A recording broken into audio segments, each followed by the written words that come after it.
Everyone, स्वागत करती हूँ आप सभी का टेक्स्ट बुक के इस यूट्यूब चैनल पर। एसएससी जीडी फॉर्म भरे जा रहे हैं और आपके पास में अब कुछ ही दिन बचे हैं, उसके बाद में फॉर्म की लास्ट डेट हो जाएगी। अगर आपने नहीं भरा है तो फॉर्म को भर दो। अब कुछ लोग इस वीडियो को देखेंगे तो सोचेंगे एसएससी जीडी है क्या। जितने भी अर्ध सैनिक बल होते हैं ना, यानी अगर आपको बॉर्डर पर जाके सैनिक बनना है या आपको एयरपोर्ट पे सैनिक बनना है या आपको असम राइफल्स में यानी नॉर्थ ईस्ट में जाके वहां सैनिक बनना है, आपको इनमें से कोई भी सैनिक बनना है ना, या आपको सेक्रेटेरिएट ऑफिस यानी कि सचिवालय में जाके अपना सुरक्षा कर्मी बनना है, तो आपके लिए ये पोस्ट होती है एसएससी जीडी की। अब एसएससी जीडी आपको समझ में आ गया कि भाई आपको सिपाही तैनात होना है तो आप एसएससी जीडी का फॉर्म भर सकते हो। तो इसमें अलग अलग पोस्ट आती हैं, जैसे कि मैंने अभी आपको बताया, आपको सचिवालय में जाना है, आपको एयरपोर्ट पे जाना है, आपको बॉर्डर पर जाना है। तो आज हम बात करने वाले हैं, इसमें पोस्ट आती है सीआरपीएफ की। काफी सारे बच्चे सोचते हैं भाई सीआरपीएफ की अगर मैं जॉब लेता हूं तो मुझे क्या करना पड़ेगा, क्या ड्यूटी होंगी मेरी। इसके बारे में हम कंप्लीट डिटेल इस वीडियो में बात करने वाले हैं और ये कंप्लीट इतना बेस्ट वीडियो होगा कि इसके बाद आपको सीआरपीएफ के बारे में सर्च करने की जरूरत नहीं पड़ेगी। ठीक है, देखो भाई क्या क्या करने वाले हैं। पहले तो इसके जो पद है वो 5490 है। किसके? वैसे तो टोटल मिला के ज्यादा पद हैं, ये केवल सीआरपीएफ के पद हैं। इसकी योग्यता 10th पास है, यानी अगर आप 10वीं पास हैं तो एसएससी जीडी का फॉर्म भर सकते हो। उसी में पोस्ट की प्रेफरेंस मांगी है कि सबसे ऊपर आपको कौन सी पोस्ट अच्छी लगती है, फिर नीचे। तो जब आपको ये पता होगा कि सीआरपीएफ क्या होता है तभी तो आप अपनी पोस्ट प्रेफरेंस दे पाओगे। जब आपको पता होगा सीआईएसएफ क्या होता है, बीएसएफ क्या होता है, तो एक एक करके मैं आपको सबके बारे में बता रही हूँ। तो आज हमारा जो टर्म आया है वो सीआरपीएफ की पोस्ट का आया है। ठीक है, सीआरपीएफ कितने नंबर पर मिलती है, यानी इसकी पिछली बार कट ऑफ क्या गई थी, बाकियों से कम कट ऑफ जाती है या बाकी से ज्यादा कट ऑफ जाती है। तो अगर आप 10th पास हैं तो आप ये फॉर्म भर सकते हो। अगर आप 18 साल के हो चुके हो तो आप ये फॉर्म भर सकते हो।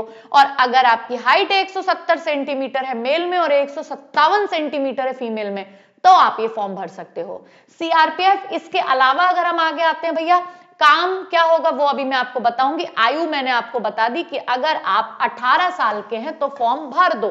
ठीक है, फिजिकल क्या होता है, मेडिकल क्या होता है, प्रमोशन क्या होता है, सारी चीजें, सैलरी 60,000 कैसे पहुंचेगी, ये सारी चीजें मैं इस वीडियो में आपको बताने वाली हूँ। ठीक है, तो चलिए भाई स्टार्ट करते हैं। सबसे पहले मैम सीआरपीएफ की फुल फॉर्म क्या होती है, तो बेटा सीआरपीएफ होती है सेंट्रल रिजर्व पुलिस फोर्स, यानी इसमें पुलिस लगा हुआ है। अब पुलिस तो जनरली देखा जाए तो अर्धसैनिक बल में नहीं कहा जाता है, सैनिक हो गए और पुलिस अपनी जो ये सिविल और पीएससी की पुलिस होती है, लेकिन सीआरपीएफ पुलिस का भी काम करती है। कैसे? जब भी कोई किसी तरीके का दंगा फैल जाता है, किसी तरीके का आतंकवादी हमला हो जाता है, चाहे वो हमला नक्सलीवाद का हो, किसी में भी अर्जेंट जब पुलिस, क्षेत्रीय पुलिस के अलावा सेना की टुकड़ी की आपने सुना होगा जरूरत होती है, भाई एक्स्ट्रा बलों को तैनात करना है, तब सीआरपीएफ के जवान काम आते हैं। इसलिए रिजर्व पुलिस बोला जाता है, यानी ये रिजर्व में पुलिस रहती है। कोई चीज रिजर्व करके रख लेना होता है ना कि भैया इसको तो मैंने संजो के रख लिया है, काम आने पर मैं इसको काम लूंगा, तो रिजर्व पुलिस है ये। ठीक है, तो एक छोटी छोटी हिंट तो आपको मिल गई होगी कि सीआरपीएफ का काम क्या होता है। बाकी मैं आपको और भी डिटेल में सारी चीजें बताती हूँ। ठीक है, ये चीज आपको समझ आ गई होगी। अब सबसे पहले हम यही काम कर लेते हैं, भाई सीआरपीएफ का काम क्या है। ठीक है, तो ये आ गई भाई central reserve police force CRF. ठीक है, सीआरपीएफ कानून और व्यवस्था सुनिश्चित करने के लिए आंतरिक सुरक्षा काउंटर एजेंसी, जो भी सुरक्षा वाली एजेंसी होती है वहां पर काम, एंटी नक्सल ऑपरेशन, जितने भी नक्सलवाद के क्षेत्र है, नक्सलवाद में एंटी नक्सल ऑपरेशन है उसमें, काउंटर टेररिज्म, आतंकवाद के खिलाफ सेना के साथ लड़ाई। इसके बाद में वीवीआईपी सुरक्षा, आप लोगों ने सुना होगा प्रधानमंत्री और भाई गृह मंत्री, इनके पीछे जो कमांडोज वगैरह चलते हैं ना, वो भी सीआरपीएफ के कमांडो होते हैं बेटा, इसको याद रखना। ठीक है, यानी आप सीआरपीएफ में जाते हैं तो एक अलग से उसकी फिर ट्रेनिंग होती है, तो आपके पास ये मौका भी होता है कि सीआरपीएफ में फिर आप एनएसजी कमांडो में, यानी एनएसजी और एसपीजी, ये दोनों में आप कमांडो बन सकते हो। बट उसकी ट्रेनिंग फिर अलग से होती है, कुछ उसके क्राइटेरिया होते हैं जाने के बाद में कि अगर आप ये क्राइटेरिया फुलफिल करते हो, ये ट्रेनिंग कंप्लीट कर पाते हो, तो आपको उसमें आगे मतलब चांसेस है कि अगर आप सीआरपीएफ में जाओगे तो आप इसके जो सुरक्षा में है, सुरक्षा कर्मी जो लगते हैं भाई, वो आप लग सकते हो। ठीक है, वो कमांडो बन जाओगे आप। चलो, इसके बाद में चुनाव ड्यूटी में आपकी ड्यूटी महत्वपूर्ण स्थल जो होते हैं, आपने चुनाव में देखा होगा ना, एक तो पुलिस लोकल होती है, एक भाई सेना की भी टुकड़ी होती है, वो सीआरपीएफ वाले ही होते हैं। उसके अलावा महत्वपूर्ण स्थल जो भी हमारे जैसे बहुत सारे हेरिटेज है, ये सब जगह अगर दे रही है ड्यूटी तो हमारी सीआरपीएफ देंगे। स्मारकों की सुरक्षा और कई अन्य कर्तव्य जो सौंपा गया है, यानी सीआरपीएफ एक बड़ा हुजूम आ जाता है। ठीक है, नक्सलवाद को भी कंट्रोल कर रहा है, आतंकवाद को भी कर रहा है, हमारी इमारतों को भी कर रहा है, हमारे प्रधानमंत्री को भी सुरक्षा दे रहा है उसका कमांडो, ये सारी सीआरपीएफ में आते हैं। उम्मीद करते हो कि आपको सीआरपीएफ की चीजें समझ में आ पाई होंगी, सीआरपीएफ कैसे क्या करता है। ठीक है, चलो अब हमारा जो नोटिफिकेशन में जो वो आया हुआ है ना, उसको हम एक बार देख देते हैं भाई, नोटिफिकेशन की जो छोटी छोटी सी चीजें हैं उसको। सबसे पहले अगर हम पोस्ट की बात करें भाई, ये हमारा नोटिफिकेशन है। ठीक है, नोटिफिकेशन में अगर मैं सीआरपीएफ के पोस्ट की बात करूंगी बेटा, तो सीआरपीएफ का ये रहा पोस्ट। ठीक है, तो इसमें टोटल मिला के 5366 तो मेल की है और टोटल 124 फीमेल की, टोटल मिला के 5490 वैकेंसी है जो आपके सीआरपीएफ के लिए है। देखो अलग अलग, बीएसएफ में अलग है, सीआईएसएफ, सीआरपीएफ, एसएसएफ। अब आपको क्या करना है, जैसे क्या होता है, मान लो अब मेरा मन है भाई मुझे तो ना कल को कमांडो बनने का मौका चाहिए, तो वो तो सीआरपीएफ में ही मिलेगा। मुझे प्रधानमंत्री और इन जो बड़े बड़े मंत्री इनकी भाई इसमें जाना है, तो अब मेरे को सीआरपीएफ ही चाहिए, मैंने सोच लिया।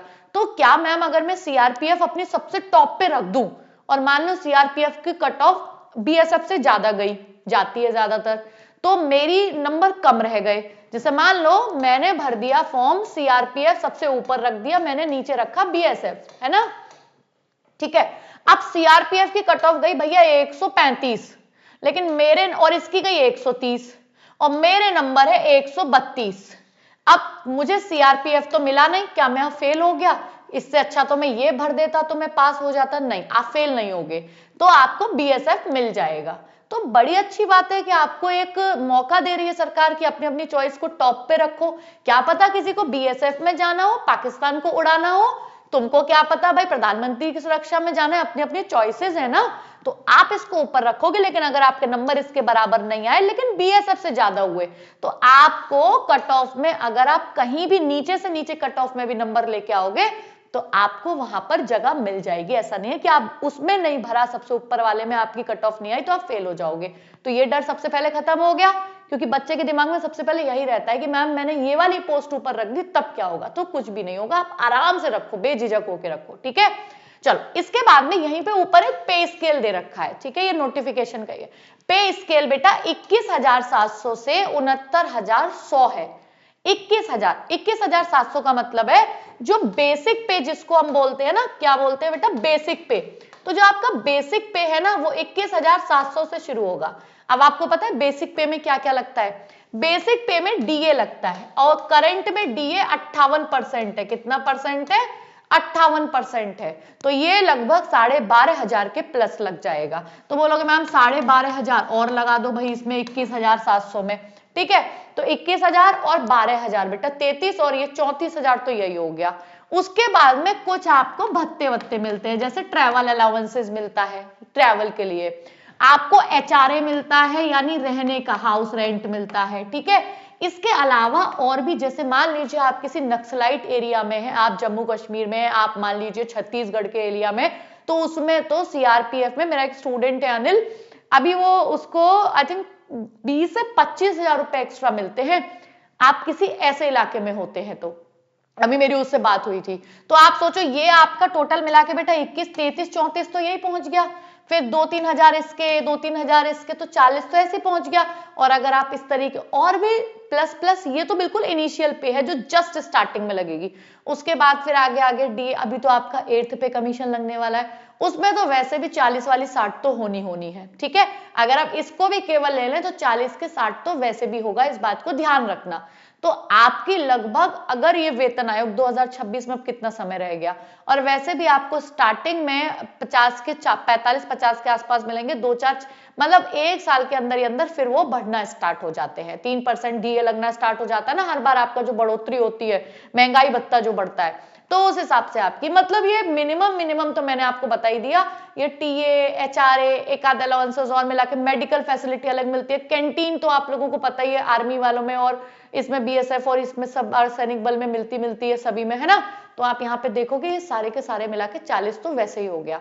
और अगर ये 8वां वेतन आयोग लग गया तो आपकी सैलरी तो सीधे सीधे सैलरी हो जाएगी। फिर ये भत्ते भत्ते के बाद में अलग बात है, फिर तो आपकी सैलरी ही सीधे इतनी हो जाएगी। समझ में आ गया?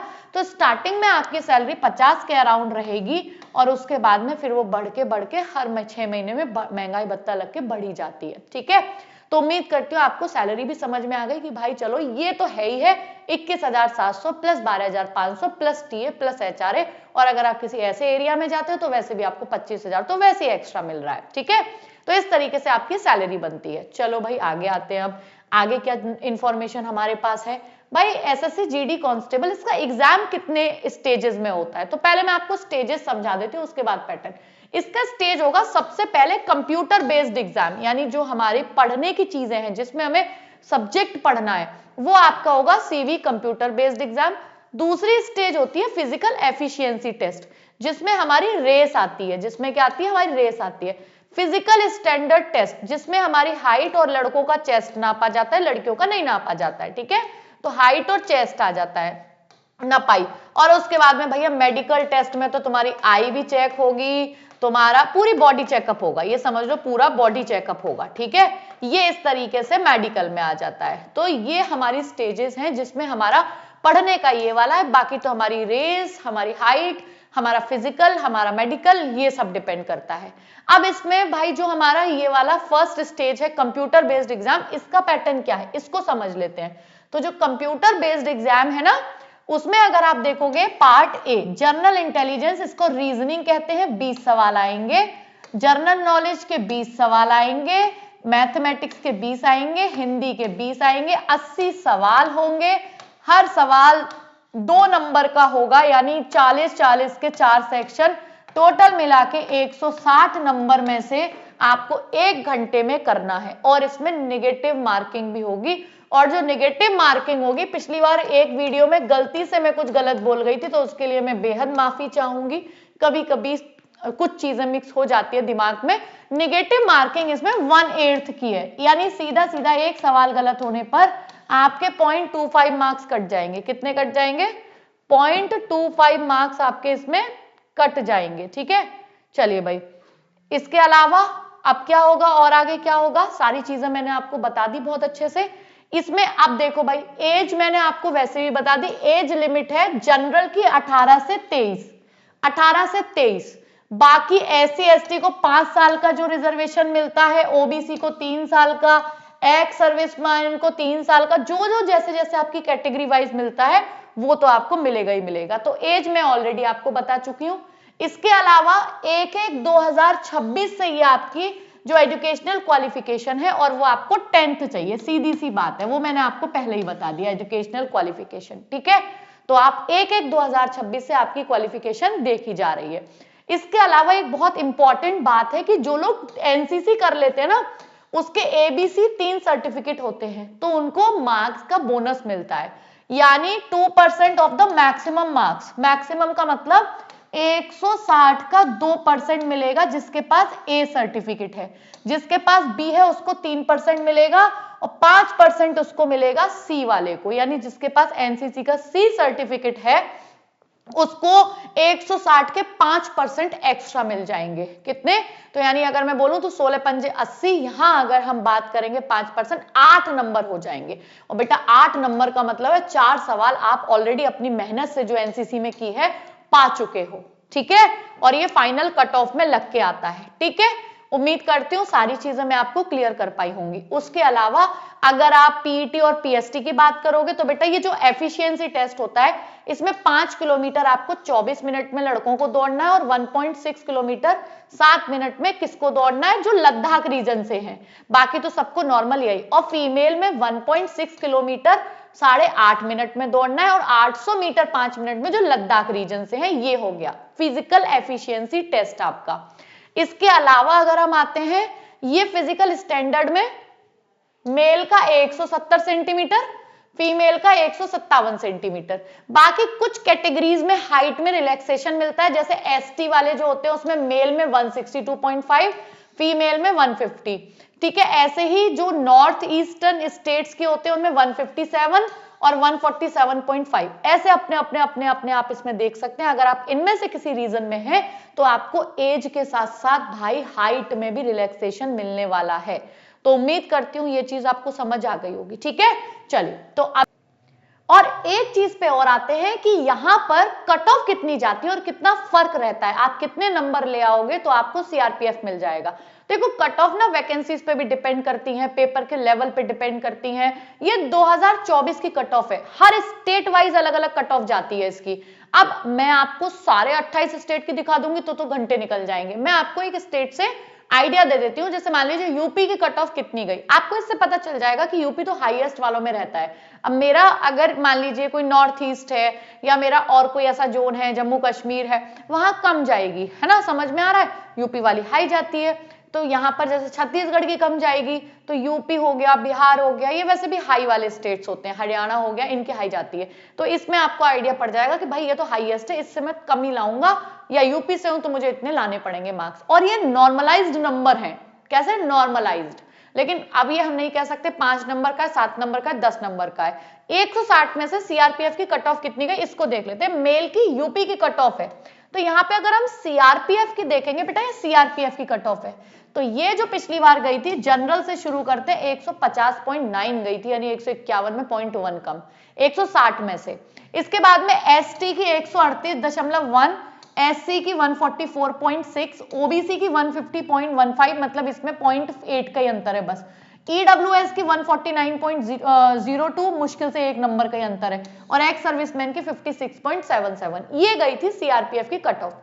चलो इसको कंपैरिजन करते हैं कि मान लीजिए सीआईएसएफ अगर कोई व्यक्ति चुन रहा है जिसको एयरपोर्ट पे काम करना है, जिसको बड़े बड़े मतलब ऐसे किसी ना किसी संस्थान में ऐसे काम करना है जहां पे मेट्रो स्टेशन पे काम करना है, इसकी कट ऑफ कितनी जाती है? तो क्या बहुत फर्क है? देखो भाई जनरल की 154.18, हाँ भाई 4 नंबर का लगभग फर्क है, 3 नंबर का ही कह लो वो, ठीक है। इसमें एसटी में 142.22 4 ही नंबर का है, एससी में 148 4 ही नंबर का फर्क है, ओबीसी में 153 3 नंबर का है, ईडब्ल्यूएस में 151 2 नंबर का है, और ये बहुत है एक्स सर्विसमैन में, इसमें 99.77 है, उसमें 56.77 है। यानी एक्स सर्विसमैन सभी चाहते हैं कि हमें एयरपोर्ट पे या मेट्रो स्टेशन पे काम मिल जाए, तो ठीक है। इसी के साथ में आईटीबीपी की, तो आप बोलोगे मैम आईटीबीपी लगभग सीआरपीएफ के समान ही है, 150.5 150 पॉइंट है ना। एसटी की 137, ये 1 नंबर बस, उससे वही एक नंबर का फर्क है, ज्यादा नहीं है। एससी की 144 सेम ही है, ओबीसी की 149, वहां पे 150, एक नंबर का फर्क है। आईटीबीपी यानी जो चाइना वाला बॉर्डर है उसमें, और एसएसबी की। इस तरीके से आप देख सकते हो। यहीं पे फीमेल की कट ऑफ्स में क्या है भाई, तो आप फीमेल्स की अगर कट ऑफ, यूपी की फीमेल की ही 2024 की कट ऑफ है, तो सीआरपीएफ की हमारी कट ऑफ क्या गई थी भाई, तो ये सीआरपीएफ की कट ऑफ है। तो सीआरपीएफ की जनरल में तो था ही नहीं भाई, है ही नहीं, खाली पड़ा है। एसटी की 150, भाई रे भाई ये तो बहुत हो गई, और क्योंकि वैकेंसीज बहुत कम थी, 1 1 2 2 3 3 8 ऐसे वैकेंसीज थी। ईडब्ल्यूएस की 149.9, ओबीसी की 148.2, एससी की 141.6 और एसटी की 150। क्योंकि वैकेंसीज 1 1 2 2 3 3 है, इसलिए आप ये कह सकते हो कि यहाँ पर कट ऑफ बहुत ज्यादा, मतलब जैसे मेल की गई है, जनरली फीमेल की थोड़ी कम हो जाती है, बट सीआरपीएफ में यहाँ पे कम नहीं हुई है ना। सीआरपीएफ में बाकी आप वैकेंसीज देखोगे, देखो बीएसएफ में ज्यादा थी, इसमें आईटीबीपी में भी उससे ज्यादा है, और सीआईएसएफ में तो वुमेन की, मतलब मुझे लगता है महिलाओं की अच्छी खासी वैकेंसी है फिर भी 69 और उसमें 8, और उसमें कोई कट ऑफ ही नहीं गई थी, मुझे लग रहा है महिलाओं ने प्रेफरेंस ही नहीं दिया था, ऐसा लगता है। तो यहां आप देख सकते हो ये है महिलाओं की, इस तरीके से कट ऑफ जाती है। इसमें ना एक एग्जाम होता है बेटा, इसमें एक एग्जाम होता है, इंटरनल एग्जाम्स होते हैं, तो इसमें आपके ऐसा नहीं कि आप कांस्टेबल भी बने रहोगे, आप ऊपर भी पद पे जा सकते हो। वो इंटरनल जो एग्जाम्स होते हैं अगर आप उनको क्रॉस करते जाते हो, कौन कौन से, जीडी कांस्टेबल से senior constable, head constable, assistant sub inspector, inspector. लेकिन ये तभी है जब इंटरनल एग्जाम्स आप लोग वो निकालते जाओगे, तो आप लोगों की वहां पर प्रमोशन होने के भी पूरे अपॉर्चुनिटीज होती हैं। तो देखो सारी चीजें अच्छी है ना। तो सीआरपीएफ अब ध्यान से समझ लो, सोच लो कि भाई मुझे लेना है या नहीं लेना है उसमें, ठीक है। चलो इसके अलावा मैम रिटन की तैयारी कैसे कर लें भाई, तो मैं आपको एक चीज बता देती हूँ। एसएससी जीडी का जो आगाज बैच है ना, जो हम लोगों का टेक्स्ट बुक की एप्लीकेशन पर चल रहा है, मैं सच बता रही हूं, एक बार अगर आपने ये बैच ले लिया ना, यहां आपको पूरी की पूरी लाइव क्लासेस क्लासेस के जस्ट बाद में जो आपने सीखा है उसके लिए practice questions, test series, mock test, doubt है तो पूरे 24 घंटे कभी भी डाउट सॉल्व कर सकते हो। क्लास के बाद में नोट्स, ये सब कुछ मिल रहा है। 3 महीने पूरे 10 कम से कम 8 से 10 साल हर टीचर जो आपको पढ़ा रहा है वो एक्सपीरियंस्ड है। बस 3 महीने में 369 रुपए आपको टेक्स्ट बुक को देने और हम आपको आपके सिलेक्शन तक का सफर तय करा देंगे, ये मेरी गारंटी है। अब बस एक चीज और है, पता है एक और धमाका है इसमें कि आप ये 369 रुपए केवल जीडी इसके लिए तो दोगे, इसमें आपको 375 प्लस एग्जाम्स की तैयारी, जितनी भी चीजें मैंने बताई, classes, doubt sessions, notes, test series, ये सब कुछ, मॉक टेस्ट, ये सब कुछ मिल जाएगा। एक नहीं 375 प्लस एग्जाम्स का इसके साथ फ्री मिलेगा, और वो भी केवल 369 में 3 मंथ्स के लिए। अब बोलोगे मैम ये कैसे मिलेगा, तो मैं आपको बता देती हूं। आप ना मेरी ये वीडियो देख रहे होंगे इसी चैनल पर, मेरी जब ये वीडियो देखोगे आप इस वाले चैनल पर एसएससी, तो यहां पर आप डिस्क्रिप्शन में लिंक ऐड होगा, ठीक है। जैसे एक तो मेरी ये प्लेलिस्ट है, आप मेरी प्लेलिस्ट देखिए, मेरी ये शाम को 6 बजे क्लास चलती है रेगुलर एसएससी जीडी के लिए, तो आप एक बार इसको जाके देखो, ठीक है। जैसे आज हम लोग ये क्लास कर रहे थे, कल जैसे मेरी मैराथन हुई थी, किसी भी क्लास को अभी जो चल रही है इसके डिस्क्रिप्शन के लिंक है, यहाँ पर जो मेरी वीडियो चल रही होगी उसी वीडियो, जैसे कि हमने अभी क्लास ओपन कर ली है, ठीक है, मेरी जैसी वीडियो में जाएंगे आप, इसमें यहां पर देखो ये रही, अभी हमने किया ये वाली, ठीक है। इसमें जैसे आप जाओगे आप देखोगे इसमें मोर में जाना, और मोर में जाते ही आपको यहां पर लिंक मिल जाएगा, ठीक है। ये देखिए आप इसमें जाओगे, SSC GD batch link by now, बस डायरेक्टली ओपन होके आ जाएगा। आपको कुछ नहीं करना, बस पेमेंट करना है और अपनी तैयारी पूरी स्टार्ट कर देनी है। मैं आपको विश्वास दिलाती हूँ कि इससे ज्यादा बेहतर पूरी तैयारी आप एक बार में कहीं नहीं कर सकते हो, इतने अफोर्डेबल प्राइस में। ये देखिए सारे के सारे 400, 450 study notes, 300 plus live classes, 8000 mock test, 250 previous year, ये सिलेक्शन पिछली बार 19,212। आप जाके अभी लेटेस्ट शॉर्ट्स देखना, अभी अभी रैंकर्स आए थे जितने भी जीडी के थे टेक्स्ट बुक में, फर्स्ट रैंकर से लेके सारे रैंकर्स थे, आप एक बार शॉर्ट्स में जाके देखना, ठीक है। ये सारी की सारी चीजें आपको मिलेंगी, बस आपको यहाँ पे पे नाउ पे जाना है, बस डायरेक्टली आप पे नाउ पे जाओगे, आपका यहाँ पेमेंट ओपन होके आ जाएगा। बाकी अगली वीडियो आपको किसकी इंफॉर्मेशन के लिए चाहिए जरूर कमेंट बॉक्स में बताना, ठीक है। बाकी ये आ जाएगा पेमेंट, आप इसको कर देना और टेक्स्ट बुक के साथ अपनी तैयारी को पूरा कर लो, अपने सिलेक्शन को कंफर्म कर लो। Thank you so much. अगला वीडियो कौन से टॉपिक पे चाहिए जरूर बताना। Thank you.